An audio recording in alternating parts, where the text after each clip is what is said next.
राधिका बरसाने वारी की जय। राधे राधे। माघ मास महात्म्य अध्याय 22वें अध्याय में गुरु वशिष्ठ जी राजा दिलीप से कहते हैं, राजन, जो मनुष्य किसी श्राप या महापाप से पीड़ित है वह माघ स्नान अवश्य करे, क्योंकि शास्त्रों और ऋषि मुनियों ने जिस पाप का प्रायश्चित नहीं पाया, उन्हीं शास्त्रकारों ने जब शोध किया तो शोध करके पाया कि माघ स्नान से 7 जन्मों के किए हुए पाप और वर्तमान के पाप नष्ट हो जाते हैं। इसमें जरा भी संदेह नहीं करना चाहिए।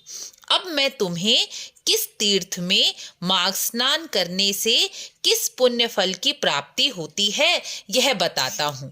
राजन, नैमिषारण्य तीर्थ में माघ स्नान करने से विष्णु जी का सामीप्य प्राप्त होता है। पुष्कर जी में माघ स्नान करने से ब्रह्मा जी के लोक की प्राप्ति होती है। कुरुक्षेत्र में माघ स्नान करने से इंद्रलोक की प्राप्ति होती है। किसी देव सरोवर में स्नान करने से योग सिद्धि के फल की प्राप्ति होती है।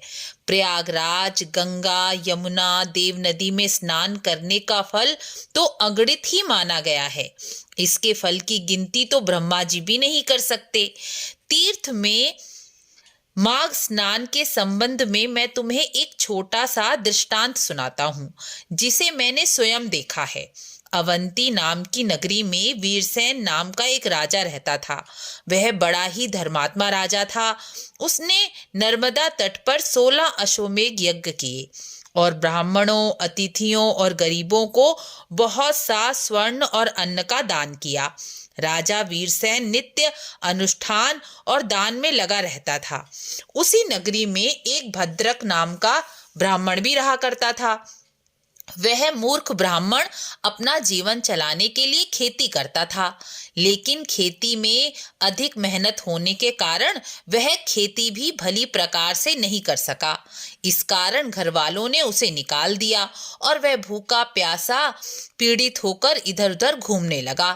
तभी तीर्थयात्रियों का एक दल प्रयागराज जा रहा था।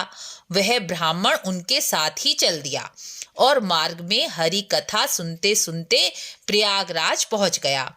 माघ मास की एकादशी से लेकर 3 दिन स्नान किया और जो श्रद्धा अनुसार दे सकता था, मेहनत मजदूरी करके वह दान दे दिया और माघ महात्म्य की कथाएं ही सुनता रहा। उसने अपने किए पापों का प्रायश्चित किया और आगे कभी भी चोरी, द्वेष, ईर्ष्या, चुगली, निंदा जैसे विकारों को हमेशा के लिए त्याग दिया। उसने प्रण किया कि वह अपने परिश्रम से ही जीवन यापन करेगा और सदा दान और परोपकार ही करेगा। किसी से भिक्षा मांगना, किसी के यहाँ जीवना, दान लेना जैसे कार्य कभी नहीं करेगा। इसी कारण वह ब्राह्मण सारे प्रांत में श्रेष्ठ गिना जाने लगा और सब तरह के भोग और ऐश्वर्य का स्वामी भी बना। इसके बाद भद्रक ब्राह्मण और राजा वीरसेन एक ही दिन मृत्यु को प्राप्त हुए और दोनों को स्वर्ग की प्राप्ति हुई।